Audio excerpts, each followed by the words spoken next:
So given the fact that we've just had the second brilliant Sonic the Hedgehog movie being released and the third movie being announced as well, along with the Knuckles TV series as well, we are going to be talking about the potential impacts of what could happen with the Sonic franchise. But before we do that, let's talk about the favorite characters. So first, we're joined again by Toyo, which is absolutely Hello. brilliant. So, hello. So what are your favorite Sonic the Hedgehog characters? For sure, Shadow, because I ever seen the second Sonic Adventure game. Such a cool character, not only Yeah. with the name like Shadow, oh gosh, that's cool. And what he does in the second Sonic Adventure game, ever since that game, it just like had a huge impact on me. Yeah, I agree with you. I absolutely love Shadow the Hedgehog. And you're right, when the second Sonic Adventure game came out, the storyline that they had with Shadow the Hedgehog was absolutely unbelievable. Literally, something that you've never really seen in any adventure game series happening before, and was just such an instantly iconic and fan favorite character. And I'm really, really excited to see what they're going to do with this character in the movie space. But also, I kind of like all three of the hedgehogs, to be honest.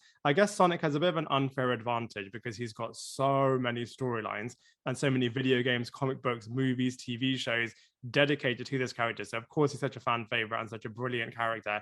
And I just love how, he's a bit of a true hero. He's really, really lighthearted. He doesn't take anything too seriously. He's got such a brilliant attitude. And in some ways, he's such a great role model. So I feel like, Sonic is obviously a brilliant character. But I have to say, I also love Silver the Hedgehog as well. I feel like he was such a wicked character. His moveset, his power set, everything in Sonic 06 was just so cool with this character. And you can really feel for this character as well. And especially how naive he is. He really does bring something new, especially to the massive plethora of Sonic the Hedgehog characters. I feel like Silver is also somebody that I really, really like. But let's talk about what's going to happen potentially in the third Sonic the Hedgehog movie. So you've started with Shadow, so let's talk about with Shadow a bit more. So what is it about the second Sonic Adventure game that really made you fall in love with Shadow the Hedgehog? And what do you think we might see from that storyline in the third movie? I think it's more to do with his rivalry with the original Blue Sonic that we see, Yeah. because it's seen a lot of Sonic characters more on the good side, minus Big the Cat because his missions were just atrociously bad.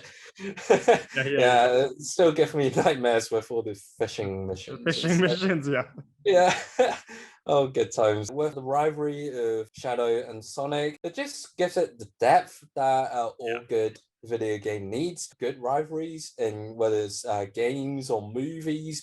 It makes the characters more interesting, and these rival characters are on the parallel level in terms of abilities or even movesets as the protagonist characters that we've come to love on the Dreamcast, if I remember correctly, or the KOs, KO collecting, and all the side missions with all the KOs. It just made it all the better. Yeah, I mean, God, the Dreamcast was such an incredible gaming system, and I've got such fond memories as well of the Dreamcast for sure. But I do agree with you, actually. The rivalry between Shadow and Sonic was just absolutely game changing. Like I said, instantly iconic, and everybody was just loving the Shadow the Hedgehog character. But more than that, I actually really love his backstory. The fact that he was created on the moon and all of the Maria storyline. Like you said, I don't want to spoil anything as they may well touch on it in the third movie, but just so brilliant. And I just feel like, the backstory with that character and with Gerald Robotnick, the heritage of the Dr. Robotnick character is also infused with the Shadow character. Really, really cool. And how he kind of views himself as being the ultimate weapon, and how he kind of looks down at Sonic the Hedgehog character.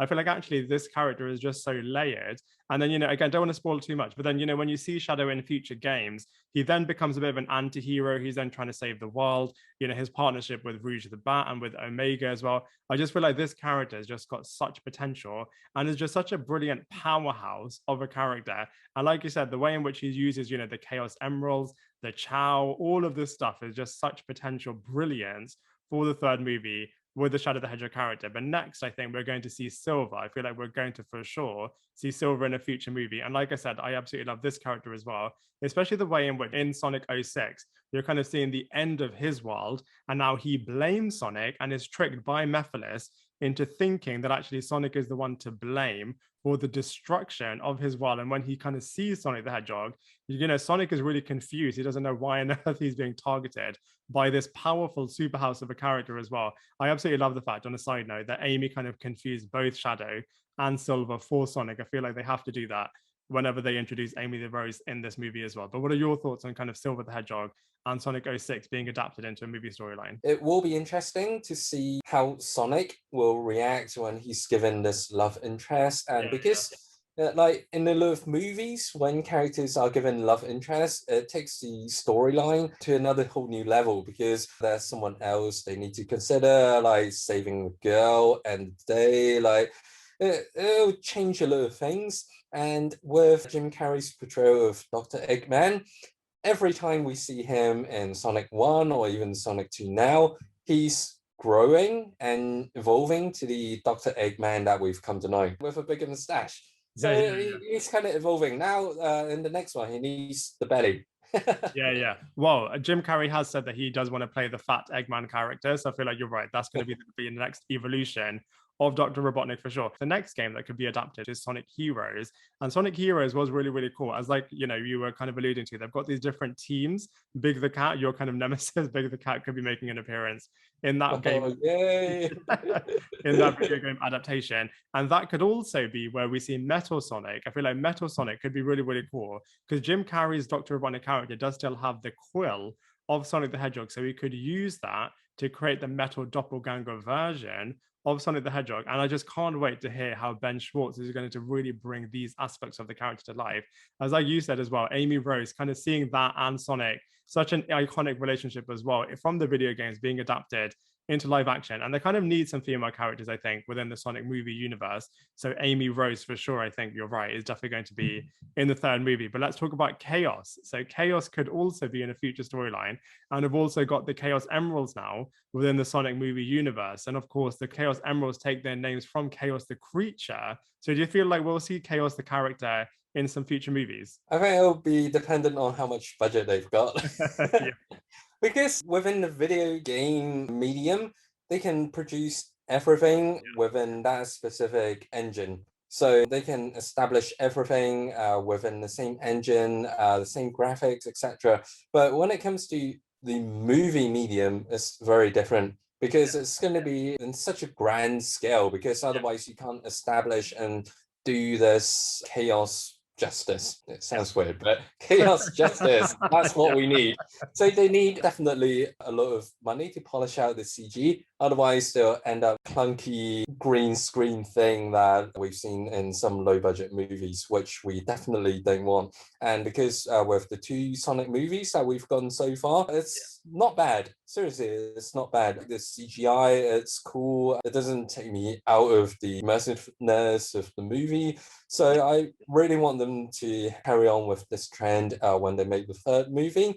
And also because Jim Carrey says that he may retire, hopefully he will reconsider or even retire after the third Sonic movie because we still need to see the proper Eggman, the fat Eggman. Yeah, well, it seems as if you look at all the interviews, that Jim Carrey is absolutely loving this role. And I feel like with Sonic the second movie, throughout Jim Carrey's entire career, this was his biggest ever opening. So I feel like, you know, Jim Carrey can definitely be encouraged to hopefully do a third movie. And I feel like he would really want to kind of continue the Dr. Robotnik character.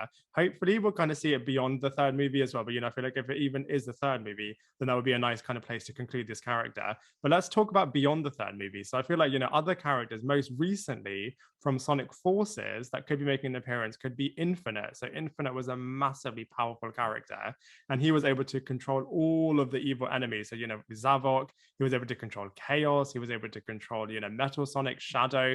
Of course, there were different versions of those characters, but I feel like this could be a true game changer in terms of the end of the world and really bringing everybody into it. And you are right, though. They need to make sure that they don't kind of go over the top with all of the CGI. And when you kind of mentioned chaos justice, I feel like that could be a hashtag that we can kind of create, kind of bring those characters together and to make sure that they do it properly. But, you know, which other future characters would you like to see in future movies? Chaos, I think, or Chao's, whichever version you're playing with, because these are iconic additions to the game.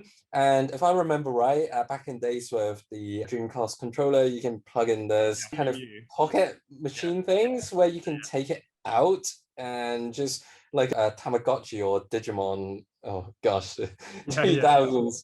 Yeah, so they were iconic and they still haven't been introduced to the movie universe yet. So it'll be fun and it'll be a really good toy seller, to be honest. like kids would love them. So take this into account, Sega, if you're watching this. Please bring the KOs into the movie universe. Yeah, I think you're absolutely right. There's so much merchandise potential for the future franchises. And you're right, there's so many wicked characters. I think if they're going to bring the Chao in, then they can bring Cream in because she does kind of control a lot of the Chao. And then we've kind of got Sticks as well, we've got Mecha Knuckles, so many iconic characters that they can definitely bring into the movie universe. So that's all from us. What are the characters that you would love to see in the future Sonic movies? Let us know in the comment section below. And we look forward to seeing you in a future Screen Theories video very, very soon.